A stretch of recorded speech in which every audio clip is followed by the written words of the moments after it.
Kapag binabanggit ang salitang para, ang unang sumasagi sa isip nating mga Pinoy ay pulis. Madalas madinig natin ang mga katagang ito sa mga action movies noong araw, lalo na noong dekada 80 hanggang 90. Hindi nyo ba alam na galing ito sa pinaikling Police Accident Report Kit at lalong sumikat nang itatag ng ating bida ang Public Assistance and Reaction Against Crime na hinango niya rin sa salitang para.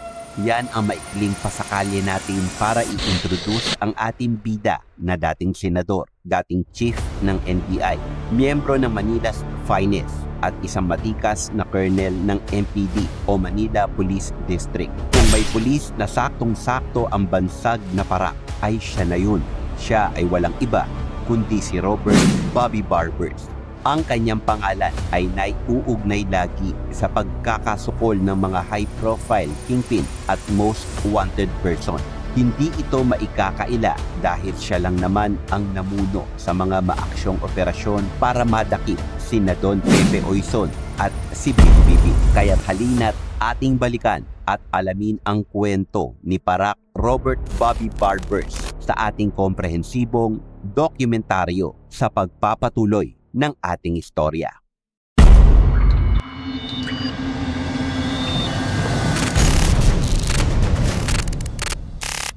Ipinanganak noong Enero 19, 1944 sa Surigao City. Si Robert Zabala Barbers ay anak ni na Felix Barbers, isang hukom, at Regina Zabala, dating superintendent ng paaralan at vice governor ng Surigao del Norte. Kilala siya sa murang edad bilang honor student at piniling leader sa student council. Ngunit ang talay binago ng kanyang tiyuhin, si Police General James Barbers, dating Manila Police Chief at Vice Mayor, nang hikayatin siyang pumasok sa serbisyo bilang pulis. Pumasa siya sa MPD entrance exam na may pinakamataas na marka at sinimulan ang kanyang karera bilang patrolman sa MPD o Manila Police District noong dekada 60. Dahil sa kanyang educational background at sa angking katalinuhan ay madali siyang napabilang sa Manila's Finest, isang parangal na hinango sa katawagan ng inangkop o hinango mula sa New York Finest. Mula sa simpleng patrolman, unti-unting umakyat siya sa ranggo, naging hepe ng Ermita Station at nang pinamunuan ni Alfredo Lim ang Western Police District, ibinigay kay Bobby ang pamumuno sa Intelligence at Operations Bureau na humaharap sa matitinding krimen sa Kamaynilaan. Si Bobby Barbers ay hindi basta-basta pulis. Siya ay kilalang matatag at walang kinatatakutan. Siya mismo ang humarang sa mga sikat na gang leaders at drug traffickers. Kasama rito ang paglilitis sa drug lord na si Jose Don Pepe Oison na nahuli at kalaunan ay namatay sa engkwentro habang dinadala sa kulungan. Isa rin siyang pangunahing tagapag-aresto para sa rebel soldier na si Colonel Billy Bibip at leader komunista na si Ignacio Capexan. Dahil dito ay binigyan siya ng mahahalagang promosyon. Dahil sa kanyang husay at katapangan, 3 taong magkakasunod siyang kinilala bilang isa sa 10 outstanding policemen of the Philippines. Mula 1986 hanggang 1988, nakakuha rin siya ng 16 na efficiency medals, medals of merit at gallantry, at sulat ng pagkilala mula sa US State Department at iba pang embahada. Noong 1991, kabilang siya sa kauna-unahang Pilipinong tumanggap ng Golden Service Award for Outstanding Police Enforcer in Asia sa New York. Noong 1990, nang si Alfredo Lim ay naging direktor ng NBI, dinala niya si Bobby Barbers bilang pinuno ng NBI Police Special Task Force at inatasan ding maging inspektor ng NAPOLCOM. Sa tungkuling ito, naging mas malawak ang kanyang nasasakupan, mas mahigpit na operasyon sa drug syndicate, kidnappers at mga wanted criminals. Ang kanyang grupo ay nasa likod ng mahalagang arrests na nagpaabot sa kanya ng karangalan at promosyon.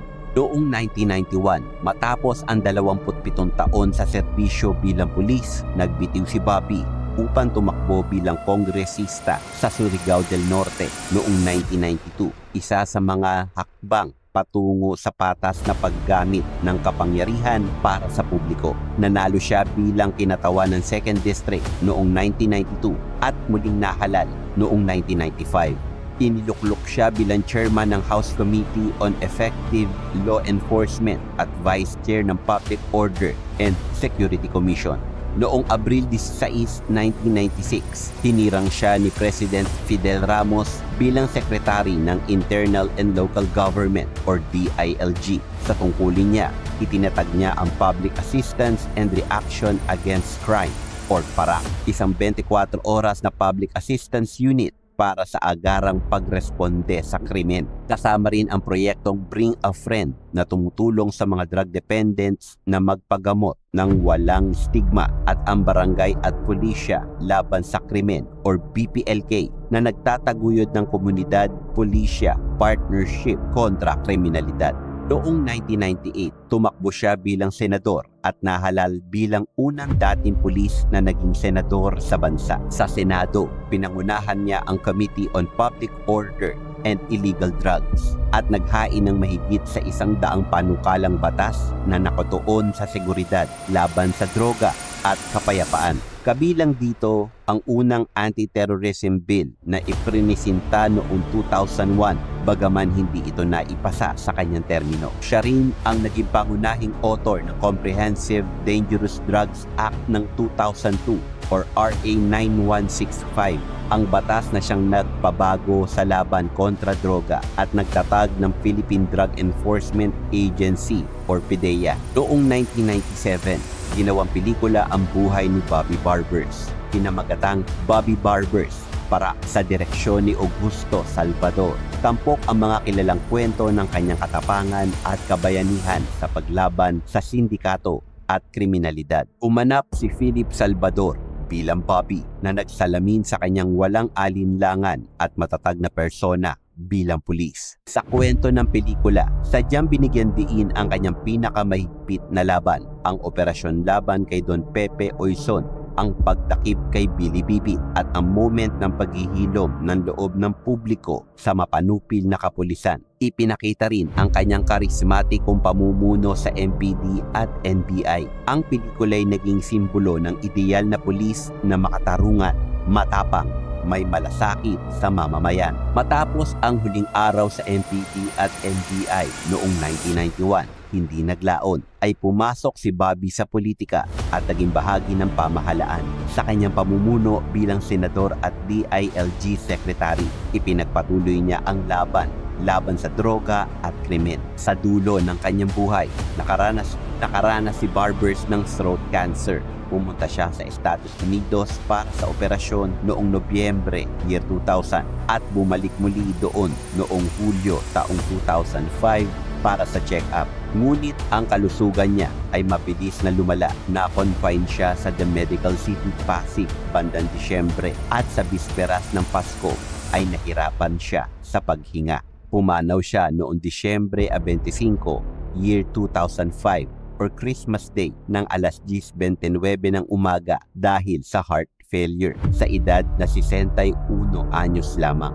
Nag-alay ng pakikiramay at pagkilala ang kanyang mga dating kapulisan sa MPD headquarters kung saan naka-standby ang kanyang kabaong. May ritual sa pagtaas ng bandila sa kalahating palok. Marami ang dumalo, retirado man o aktibong pulis bilang pagpupugay sa kanyang dating kasama. Ipinaglaban siya ng ilang opisyal na maibigay ang karapat-dapat na heroes burial sa libingan ng mga bayani. Bagaman ang pamilya niya ay mas pinili ang Manila Memorial Park sa Parañaque bilang huling hantungan. Ang kwento ni Bobby Barbers ay hindi lamang balita. Ito'y aral ng integridad, serbisyo at lakas ng loob. Pati na ang kanyang debosyon sa Santo Niño, isang bata sa estatwa na nakapulisya na ikinasariwa ng kanyang paniniwala, ay isa sa tanging ehemplo ng kanyang taong-taong ating makikita sa harap ng makapulisyang garnituro at hustisya. Tinupog niya ang PARAC at BPLK na nagbigay daan sa estratehiya